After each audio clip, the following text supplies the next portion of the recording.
Analytical Chemistry 1, Lesson 17. Microsoft has graciously included a straightforward function in Excel to do all of the work that we have just gone through in the last lesson. It creates all of the different sums and applies all of the equations to provide the equation of the best fit line along with additional statistical data. In fact, there are at least 3 ways they have to make the task of fitting your data and determining confidence intervals for your work. Now here's the data we've been working with in Lesson 16 related to the Lowry protein assay. I've put the data here as a screenshot from an Excel file. When you graph some data, you can add a trend line. A linear trend line is one of several mathematical options, including higher order polynomials, exponential, logarithmic, power law, or moving averages. Select the right options and you can display the equation and the value of r squared, the correlation coefficient, on the graph. Now you can see all of these on the graph here. This is very fast and quickly done. The drawback is that it does not provide the statistical data needed to provide confidence intervals for any parameters or if being used as a calibration curve. Another tool is called Regression. You can find it under the Data Analysis menu option under the Tools tab. This option takes a bit more time to set up and it provides you with a lot of statistical output. Look through all of the options. It can automatically produce some useful statistical plots as well as tables of output data. I just selected a couple of the options. Here is what the output data looks like. A modern scientist needs to understand and be able to interpret these data tables. Expect to see more of this in your future careers. However, in many situations it is too much, and we won't be seeing it in this class. Now, in the storied vein of Baby Bear's porridge, the third tool is just right for many situations. Linest is a function that is quickly applied and generates most of the important statistical output. Here again is our data table. The function takes 4 variables as input. The y-values array is a one-dimensional array of the experimental y-values, the dependent variable.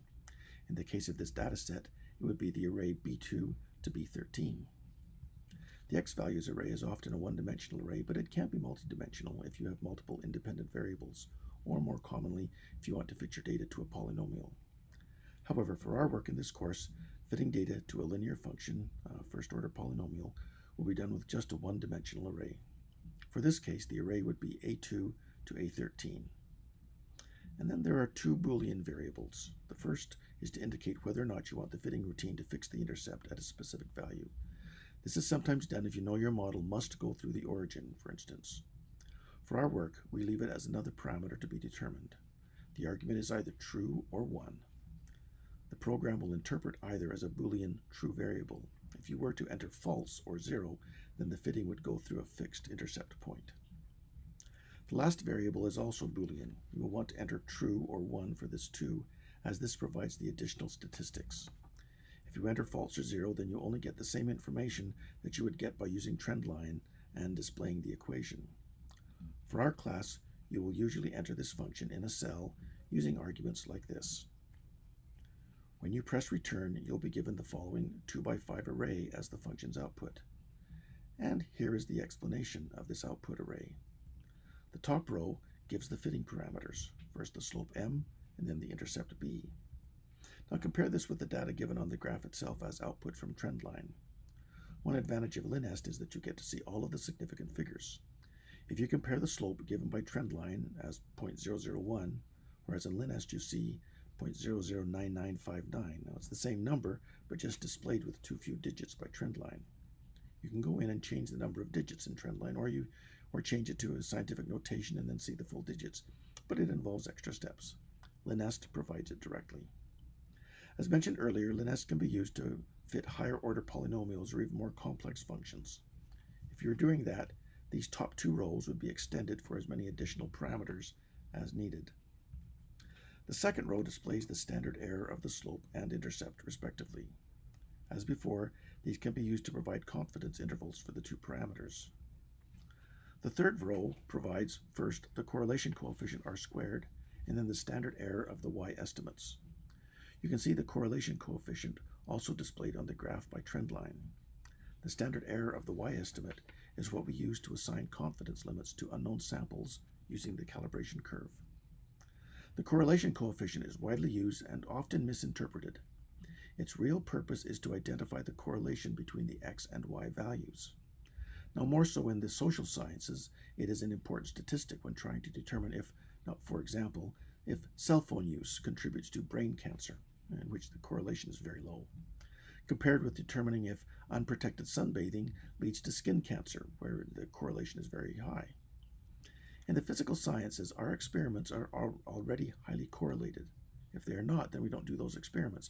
We undertake this study because we believe that the absorbance of the solutions is strongly correlated to the protein concentration, and the R-squared value of 0.9914 bears that out. The fourth item in the first column, the one that here has the value 1157.0982, is the F statistic. It measures the explained variance compared to the unexplained. The explained variance means how well the model explains the variance in the data. Again, in the physical sciences, we are usually doing experiments which are designed to explain the way the systems under study vary, so the explained variance is usually much larger than the unexplained variance, and the F statistic is often quite large. What you can do with this piece of data is answer the following question. What is the probability these results, in particular the value of R-squared, which reflects the overall linear behavior of the system, that this value of F might have occurred by chance rather than due to the chemical behavior of the system? To answer this, you will use the variable beside the F statistic in the second column. This is the number of degrees of freedom. Use the Excel function fdist of fstat nu1 nu2. Choose nu2 equal to n minus the degrees of freedom minus 1, and nu2 equal to the degrees of freedom. In this case, nu1 equals 1 and nu2 equals 10. Enter fdist 1157.0982, 1, 10, and it equals 1.14 times 10 to the minus 11. The probability that this behavior arose by chance is vanishingly small. You will probably find this for most of your data because of the way we design our experiments. Now, this again is a more useful tool in the social sciences, and it might be useful in the biological sciences. I'm not as familiar with some of those experiments. Finally, the last row contains two sums of squares. The first column has the sum of the squares of the regression, and the second is the sum of the squares of the residuals. Together they give the total sum of squares. The first regression is the explained variance, while the second is the unexplained variance. Making the residual sum of squares as small as possible was the strategy employed in finding the best fit line. The R-squared coefficient is defined as 1 minus the unexplained variance divided by the total variance. Plug these in and confirm that you do indeed get the given R-squared value of 0.99143. So for students in this class, Linest provides some useful information about the fit, the errors to the fit parameters, the standard error of the fit, and some statistical information with which to assess the uncertainty in the parameters and unknown samples which are analyzed with the calibration curve.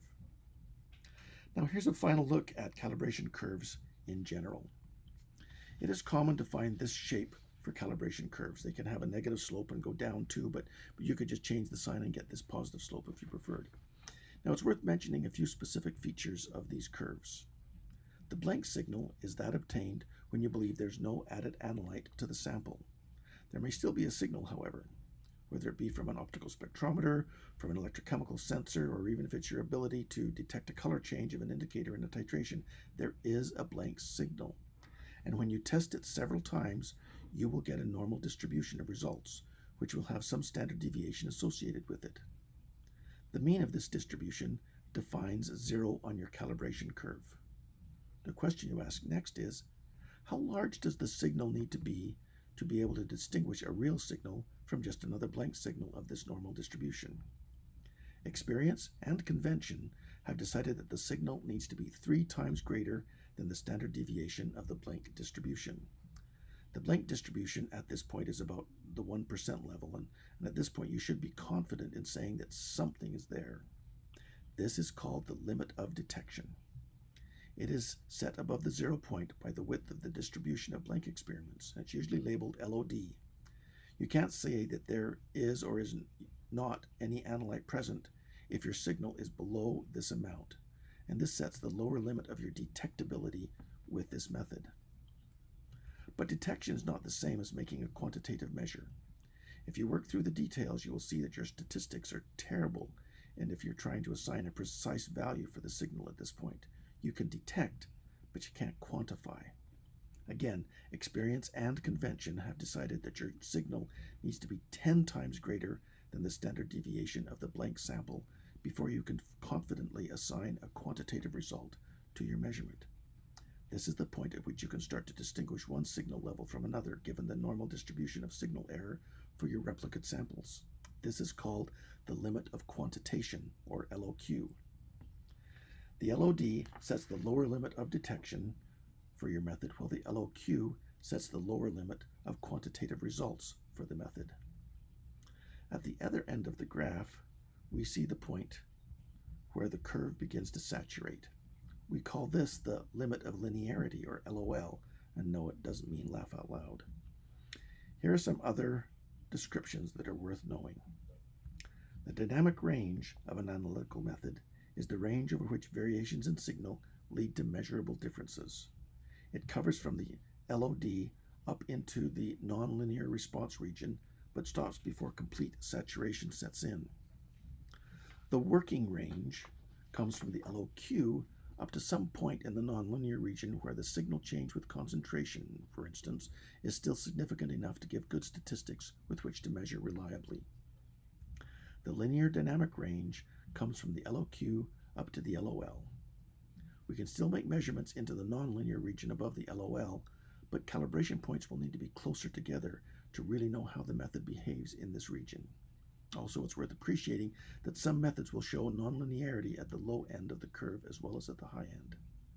So our bottom line, a linear calibration curve is very useful in the linear dynamic range of an analytical method. We can readily analyze samples with good statistical outcomes. The method can be stretched beyond this range, but the quality of the results is degraded.